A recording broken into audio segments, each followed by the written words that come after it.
तो आज लोग बुलाए, जल्लाद बुलाए, जल्लादों का आगे ले जाओ जंगल में जाकर मार के आओ इसको। क्यों देखें इसका मुंह? तो हम दोनों ने कहा कि इस बच्चे को अपने किसी जंगली जानवर की गुफा के अंदर फेंक देते हैं, जानवर खा जाएगा, तो अपने भी पाप नहीं लगेगा। क्या हुआ? जब एक आदमी है और शेरों के साथ रहता है, शेरों की तरह चिल्लाता, गुर्राता, वैसे खाता पीता और शेरों को पीटता है। ऐसी कहानियां हैं कि राव सिंह के जो पिताजी थे उनका नाम था सेतराम जी। क्या नाम था? सेतराम जी के 100 बेटे थे। कितने बेटे थे? मैंने बताया था, ये कोई बड़ी बात। ये जो मेवाड़ में भीम सिंह पड़े हैं ना, जो अंग्रेजों के साथ संधि करते हैं, कब संधि करते हैं? 1800। इनके 100 थे, 95 थे। 1818 में 95 है, तो ये तो 1240 है ना। 700-800 साल पहले कबीले थे जी, 25-25 रानियां, एक एक रानी की 4-4 भी हुए थे, कितने हो गए? और सेतराम जी के बारे में तो दो है कि सेतराम जी के 100 बेटे थे कि गुणचा सा सीओ बड़ो सीए बड़ा 50। बोलो देखे, गुणचा सा सीओ बड़ो सीए बड़ा 49 से सिया बड़ा था, मतलब 49 से बड़ा कौन है? सिया। सिया बड़ा 50, सीए से बड़े कितने हैं? 49 से सिया बड़ा, 49 सीए से छोटे, फिर 50वें नंबर पे कौन आ गया? सिया। और फिर सीए से बड़े और कितने? तो 50 और 50 सो गए 49 सीओ बड़ो और सीए बड़ा, सीए से बड़े और कितने हैं? तो सीए से बड़े 50 थे, 51 नंबर पे सिया हुआ, और सीए के बाद और कितने हो गए? 49। कितने हो गए? 49। तो सिया कितने नंबर पे हो गए? 51। तो सीए से बड़े 50, तो पहले 50 हो गए, फिर 51 पे कौन हो गया? सिया।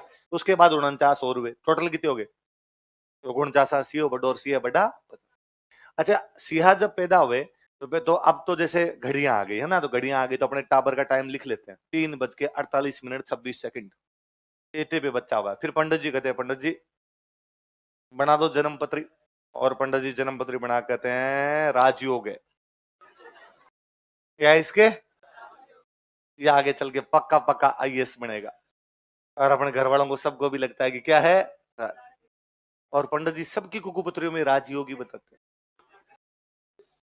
मेरे कुकुपत्री में पंडित जी ने लिख के दिया कि इसके क्या है, तो मुझे लगा कि अपना तो आरएस में सिलेक्शन पक्का, लेकिन सिलेक्शन नहीं। तो पंडित जी झूठ बोलते हैं। और मैंने कहा पंडित जी यार झूठे हो, और आपने कहा था कि राजयोग अगर यहाँ सिलेक्शन ही नहीं हुआ तो राजयोग कहाँ है? पंडित जी ने कहा यार छोटा सोचता है, मंत्री बनेगा तू मंत्री।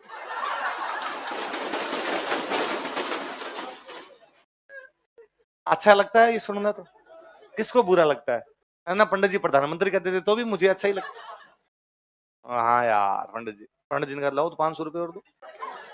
इतनी अच्छी बात बताई। पंडित जी सबकी क्या बताते हैं? राज। तो उन्होंने, अब तो जैसे टाइम लिख लेते हैं, उस टाइम टाइम तो लिखने का होता नहीं था।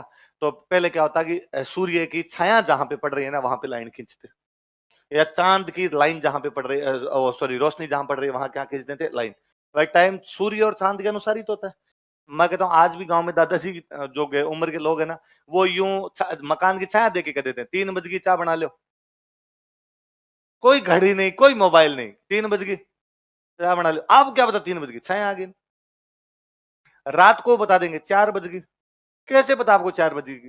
कीर्तियां, कीर्तियां ढल गई, तारों के नाम है कीर्तियां, हिरण्या। ये हिरण्या आ गई, कीर्तियां ढल गई, इसका मतलब इतना टाइम तो हो गया। और लगभग वही टाइम रहता है, 5-7-10 मिनट ऊपर नीचे मान लो, बाकी लगभग वो का वो टाइम रहता है। तो पंडित जी तो एग्जैक्टली बता देते होंगे पंचांग देख के। क्या है? तो कहते सिया जब पैदा हुए तो वो जो नर्स थी, दाई, दाई बोलते हैं अपने, दाई, बच्चा करवाने वाली जो दाई होती है, उसको जिम्मेदार थी भाई तू बच्चा पैदा होते लाइन लगाना। वो बेचारी लाइन लगानी भूल गई। उसको आधे घंटे बाद याद आया, लाइन तो लगाई नहीं, राजा आती लाइन पूछेगा, तो उसने आधे घंटे बाद जाके लाइन खींच दी। मतलब कौन पूछ रहा है यहाँ पे? और अपने कहते भाई पल पल में ग्रह नक्षत्र क्या हो जाते हैं? चेंज। आए राजा, आए सेतराम जी, आए पंडित जी को लेके, पंडित जी बेटा हुआ है, ये लाइन देखो, लाइन देके बताओ बेटे का भाग्य क्या है। पंडित जी ने लाइन देखी, पंडित जी ने कहा तो बहुत गलत घड़ियों में बच्चा पैदा हो गया, और यदि इस बच्चे का मुंह इसका बाप देख लेगा तो मर जाएगा। सेतराम जी ने कहा आपने देखना ही क्यों है मुंह? आपने कौन सी कमी है पहले से, और कौन सी कमी हो जाएगी? भाई को खुद पे पूरा कॉन्फिडेंस था।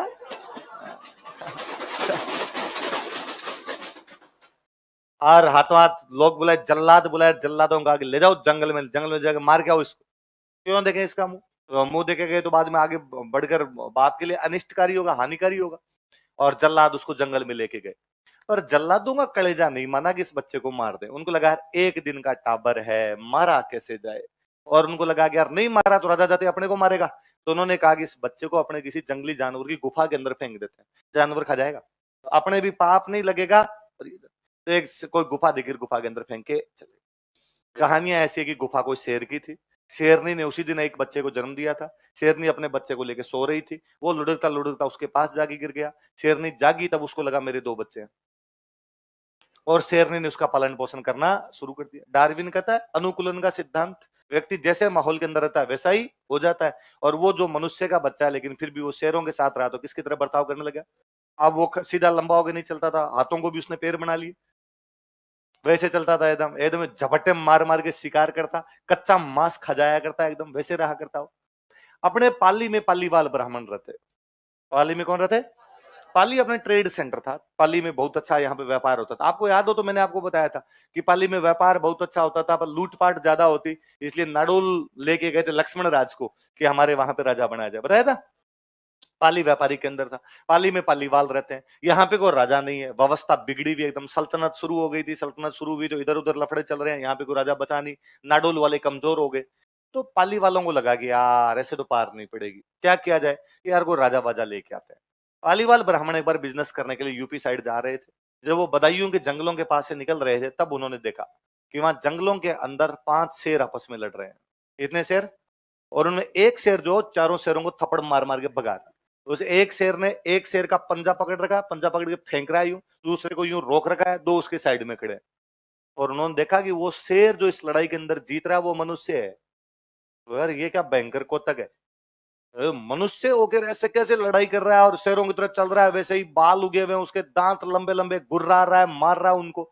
उन्होंने चप्पलें हाथ में ली वहां से, वो बेचारे भागे ना आगे सेतराम जी के राज्य में पहुंचे। बदायूं के राजा कौन है? सेतराम जी। और सेतराम जी को जाकर कहा कि सेतराम जी, आपके जंगलों के अंदर भयंकर आश्चर्यजनक अचंभा घटना देखी है हमने। क्या हुआ?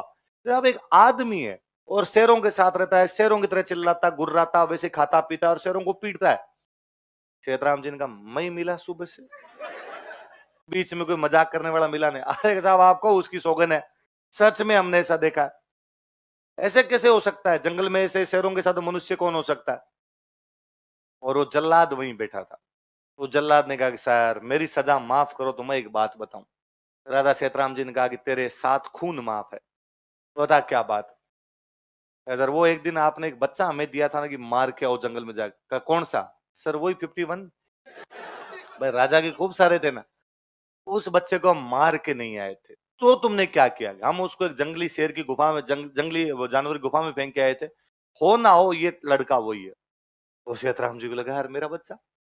पर सेतराम जी ने कहा यार, पर उसका तो वो ग्रह नक्षत्र देख के कहा गया था कि वो बच्चा बाप का, यदि उस बच्चे का मुंह बाप देख लेगा तो बाप मर जाएगा। तो दाई को बुलाया, उस दाई ने कहा महाराज माफी करो, मैंने आधे घंटे बाद लाइन खींची थी, बाकी भाग्यशाली बच्चा, आप तो वापस लाओ इसको। सेना भेजी, सेना भेज के उस शेर को पकड़ के लाया गया। बिना सेना के शेर आए कैसे? हथकड़ियां वथकड़ियां डाल के खड़ा किया, उसको मिनक दिखाया कि मिनक कैसे होते हैं। उसके बाल काटे, दांत आगे से थोड़े सेट किए, कपड़े पहनाए उसको। भाई पहले जिंदाबाद था वो।